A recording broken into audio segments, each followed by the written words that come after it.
From the Opopka Studios in Oklahoma City, this is the Thunder Moment of Brilliance, brought to you by Naifeh Fine Jewelry. I'm Jenny Carlson, and Anthony Slater joins us on the telephone. Anthony, I seem to have recalled about the time that the Thunder went to Miami to play that big game against the Heat, somebody on Twitter saying, I don't know if this Serge Ibaka shooting a lot of jump shots is going to work.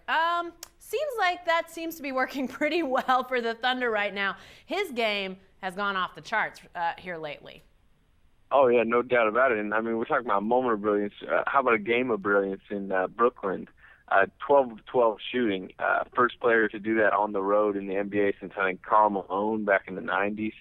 So, I mean, it's pretty rare company for Serge. And, I mean, yeah, it tells you his jumper's been almost automatic lately with, teams are doubling Durant a lot, even, pressuring Reggie Jackson.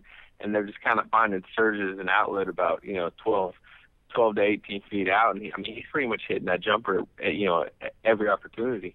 I think a lot of us, myself included, have said, we'd like to see Serge maybe develop more of an inside back to the basket type of game, just something in his repertoire. But it seems like offensively, it's become more about, being comfortable and automatic from some of those spots on the floor. Have you seen how have you seen his offensive game evolve? Is it just a matter of consistency at this point?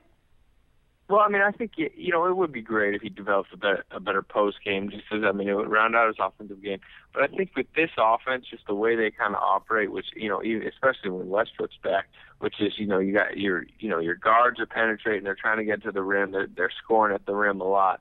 It's almost better to have this kind of more of a stretch four where he can clean up glass on, jumpers, but other than that, maybe he's popping out, he's trying to take big men away, and then if the big men from the other team collapse, he's kind of just sitting out there 12 to 18 feet, and he's one of the best mid-range shooters in the league.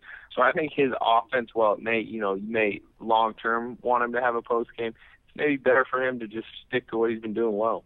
I don't know if there's any coincidence in this, but it seems like all of this has sort of been timed with him not making the All-Star teams, the All-Star game. Do you think he's motivated by any of that? I think he's motivated. Even if you talk to him, he's a pretty prideful guy, and he thinks he should probably make the All-Star team. Because along with his improved offense, he's still one of the best interior defenders in the league, one of the best shot blockers. So I think he's a little frustrated that he hasn't been getting that recognition. But I don't know how much of that has to do with his recent numbers. I just think he's getting more comfortable with Durant, since Westbrook's come out. And like the other day, he had, I think, Durant had 8 assists, 7 of them were to Ibaka. I think that was in the Memphis game. So, they just seem to be getting real comfortable in that kind of 1-2-man game. Serge Ibaka with our Thunder Moment of Brilliance, brought to you by Naifeh Fine Jewelry. And be sure to stay with the best coverage team anywhere at newsok.com and every day in the Oklahoman.